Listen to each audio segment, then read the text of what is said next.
If you live in Cape Coral, you've probably already heard this by now. Cape Coral is soon to be home to the tallest flagpole in Florida, 250 feet tall, right here in Bernice Braden Park. And I am here for it. And I think that there's more important things to focus on. And that is exactly why we're doing this video today, because we're probably not going to agree on everything. And we figured you probably want to hear both sides from people who actually live here in Cape Coral. I'm JB Kolev, and this is my husband, Vic Kolev, and we are the owners of the Kolev Group right here in Cape Coral, Florida. And we've been living in this city long enough to have opinions about it, and strong ones, apparently. Very strong ones. So today we're breaking down everything that you need to know about the Raise the Flag project. What it is, where it's going, how much it's going to cost, who's going to fund it, and why yet again there's some controversy behind it. People just can't seem to agree, even right here in this studio. And by the end of this, you may just agree with me. Or you might agree with me, but either way, let's get into it. So if you haven't heard, the Raise the Flag project was just approved in March by Cape Coral's City Council, and it is going to bring the tallest flagpole in Florida right here to Cape Coral. So currently the largest one is in Clearwater, and it stands about 200 feet tall, but this one's going to be 250 feet, and it is going to welcome you to our beautiful city. Punch you in the face is more like it. Yeah, this thing is going to be massive. So I don't think that we have the exact measurements, but people were reporting 90 feet by 150 feet. And basically they said it's going to be about as big as an average Cape Coral lot. Why can't we get past that? I know lot sizes are standard here in Cape Coral, and apparently our flag is going to be standard lot size as well. Cut, copy, paste. And like I said, it'll be in Bernice Braden Park, which is right at the entrance into Cape Coral over the Cape Coral Bridge. And at the same time, they're going to be moving the Cape Coral Veterans Memorial Monument, which is currently on Cape Coral Parkway, into that park as well. And I love the story behind this because I got to read up on it and kind of learn where this idea came from and why they're pairing the flag and the Veteran Memorial Monument together. And I absolutely love it. So I'm going to see if I can pronounce this name right, but our city manager, Michael Ilchizin. Is I think how it's Polish. Polish, Yes. all right. But he proposed this project a while back, and his inspiration behind it was actually when he was in the Navy. Yeah, because he was a veteran, yep. And while he was serving in the Caribbean, he saw a giant flag off the coast of Mexico, and that's kind of where he got the idea for that. And his vision really was that anybody that's flying into RSW, Southwest Florida International Airport, a lot of them come in and they pass on the south side of Cape Coral. So his idea was anybody that's in that plane that's on the north side of the plane would be able to see the flag and able to see Cape Coral from the plane, which is crazy to me. That's a pretty big flag. That is a pretty big flag to be able to be seen from the airplane, which I think I think that's kind of cool though. Listen, nobody's more patriotic than I am. I love seeing Old Glory flying, and I think that's pretty cool as well, that it's going to be that big. And like I said, there's a little bit of story coming behind this as well because they're moving the monument over to Bernice Braden Park, and that is a fitting location for both of these because Bernice Braden is actually a World War II veteran. Right. So we get to pair our Veteran Memorial Monument, our flag, and just have this beautiful remembrance, and also an incredible sight when you drive into Cape Coral or when you fly into RSW. Well, and I'm glad that they have figured out something to do with the memorial because obviously the construction project is happening there and we're not losing it. That's actually one of my favorite pieces that's in right there when you enter Cape Coral. So I'm glad that we're keeping that. It's very beautiful. One thing to note about this entire project, because I know people's initial issue is we need, more infrastructure. We've got all these developments going. They don't want to pay more. Is that this project is fully funded by the community. Yes. And the great thing is that there's actually going to be a private backer that's covering the cost of the flag. Yeah, I think so far they have raised $281,000 from the community.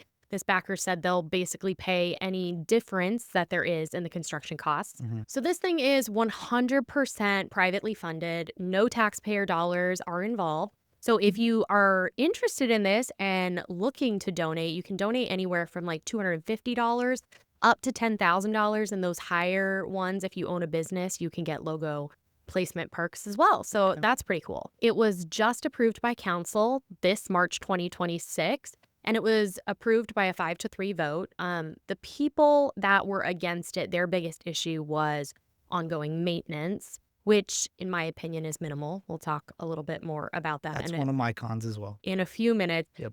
But it was they already did award the contract, and it is going to Dynamic South Inc., which they put up cell towers. Interesting change of pace to me, but Hopefully there's not a few of those on top of the flagpole. honestly, we need them. My cell service has been crap Yeah, here leave in it straight Cape to our Coral. house. Right. Yeah, it's close by. Hopefully it'll reach us. Like, Uh, we need a little bit of help, Dynamic Yeah. South, if you could help us out with that. This is definitely happening. It is going to be, or it's expected to be completed by July 4th, just in time for the celebration of America's 250th birthday. But as always, with everything in Cape Coral, it seems, there is disagreement. And Vic and I happen to be on either side of the aisle with this. I am so excited, and he has some concerns. What are you what are your concerns? Honestly, I think that we're not so much on either side of the aisle where we're just like a foot off the center on each side, right? I like it. I'm looking forward to it. I think that it was proposed at kind of a weird time where there is a lot of things that need to be done in Cape. And I think there's a lot more important things that need to be handled in Cape first. The yacht club is still an ongoing thing. That's a big deal.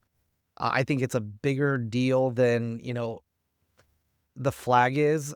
Ultimately, what I feel is that the flag is going to come off more as a gimmick rather than a benefit to the city.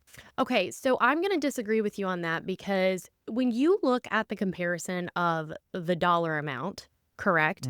They're not even in the same ballpark what you're talking about. I Like, agree. the yacht club is going to be what, $200 million. JC Park was much less expensive at 18 million, and they're wrapping that up now. And this is going to cost less than $500,000.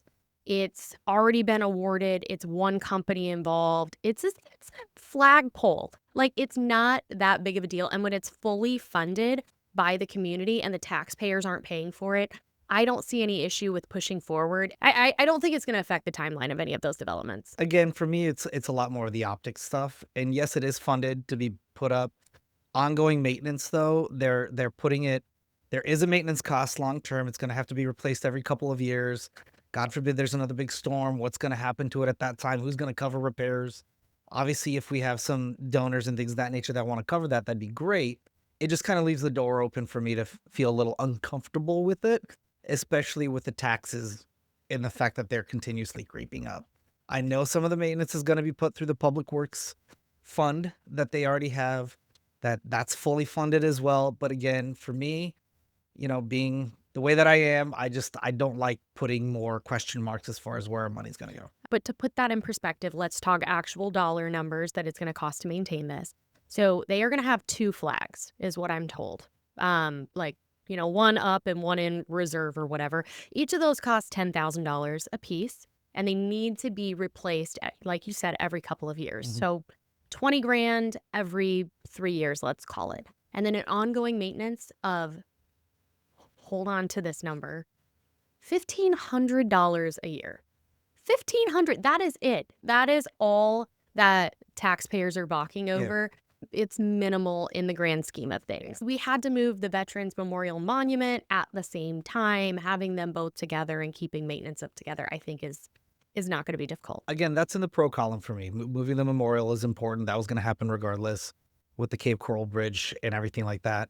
When you look at everything put together, again, I think overall the new walkway over the Cape Coral Parkway that they're going to build, and then the flag right next to it, I don't know. I just don't want it to feel like it's a little gimmicky. Here's the thing. Again, don't get me wrong. I am a patriot. I love the flag. I want to see the stars and stripes flying high. I love it.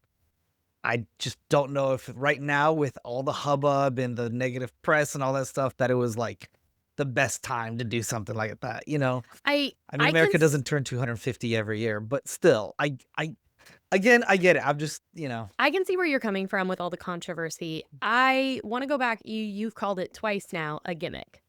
And Yep. here's the thing. Let's talk about what is probably in this area, our number one source of income for our economy. Visitors. Tourism, I hate to say it, sometimes you need those gimmicks. If you think about Fort Myers Beach specifically, prior to Hurricane Ian, what is the number one symbol that everybody, or the number one thing that everybody remembered about Fort Myers Beach? The Times Square clock. Yeah. The Times Square clock. Yeah. I'm sure that needed maintenance and everything like that all the time, but But it was this big. okay, but still, and maybe that wasn't so much gimmicky, but gimmicky is what makes things stick in people's minds, Yeah. right? Like, more people are going to come across Cape Coral because of something like this, just the name Cape Coral, and maybe eventually come down here to visit. I mean, if you think about it, any major tourist city has some sort of gimmick, usually in the way of murals that people want to come take pictures with. So this will basically be our mural. I mean, you make great points. Again, and I'm not like I keep saying, I haven't ever been fully against it. I just think the timing and all that stuff just seemed a little awkward to me. The other weird thing is it always feels like competition out here between the cities, right? Bonita, they literally at the exact same time were gonna put up a 200-foot flagpole as well. And they voted no. They voted against it. Yeah. The same day. It just, I don't know. It just seems interesting to me that Cape would go for it when somebody like Bonita won't. Yeah, and I kind of wonder where that decision came from, because I hadn't even heard about it until after the Cape Coral stuff got approved. Yeah. But Bonita Springs, I do know they're looking to kind of do the same thing as Cape Coral. Like, there's a lot of development down there. So it doesn't surprise me that they would be one of the ones that would want to do it. And maybe I'm just going to say they thought, well, they're doing 250. What's the point of us doing 200? We win. Cape Coral won, and it's privately funded. So the citizens of Cape Coral are the ones that ultimately, I think if they weren't going to pay for it, if people weren't going to donate, Yeah. it wouldn't have happened. I don't know what Bonita Springs setup was if they had the community paying for it. But regardless, who's going to beat a 250-foot flagpole? Clearwater don't come for us. You guys are beat. Bonita Springs, challenge extended. Or Clearwater, they could raise it another 50 feet, but yeah.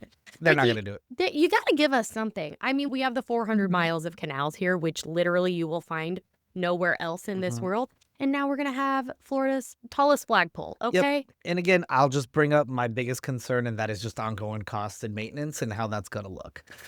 If something comes down and something changes, I don't want to just have a flagpole sitting there with no flag for 5 years. Yacht club, build it. I think the only concern I would have with that is you did say the hurricanes, and like, God forbid something happened and I don't know how close it's going to be to everything, but if it damaged the bridge or slip away or something, you're looking at more maintenance there. Good Lord. Do you remember one of the legs from the lighthouse traveled like a mile upriver? Can you imagine what a giant flag will do? I think it's going to end up in Canada. All right, so we've laid out all the details of this 250-foot flagpole that is coming to Cape Coral in Bernice Braden Park, $420,000, community funded, and I think it's absolutely incredible. I think on July 4th, 2026, America's 250th birthday, when you're driving over that bridge or you're flying into RSW, it is going to be a sight to behold. It is going to make you feel something, and I think that's the point. I think the city has real infrastructure needs, and I don't think the flagpole is one of them. But I'll give you this. The fact that it's privately funded, there's a backer that covers everything, nothing as far as construction costs are coming out of taxpayer dollars, I'm okay with that. And ultimately, if the community wants it, the community should get it. Ah, see, that's growth right there. I'm noting that for the record. I may be right on this one. This is why I don't argue with her in real life and on podcasts, because typically she wins. And I am coming around to it, honestly. So here's the thing. Whether you're a Vic or a Jamie on this is definitely Cape Coral doing something bold. And if you're watching this and you're thinking about moving to Cape Coral, that's something you definitely should know about our city. And if you want to know all the new things coming to Cape Coral, we have a free Cape Coral relocation guide. There's a link down in the description. Go grab that. And if you're local and just want to talk real estate, absolutely reach out to us. And if you agree with me about the flag, also reach out. I need allies here. No, he doesn't, but drop your comment below if you're team flag or team practical. Let's see where Cape Coral actually lands on this one. We'll see you guys in the next one.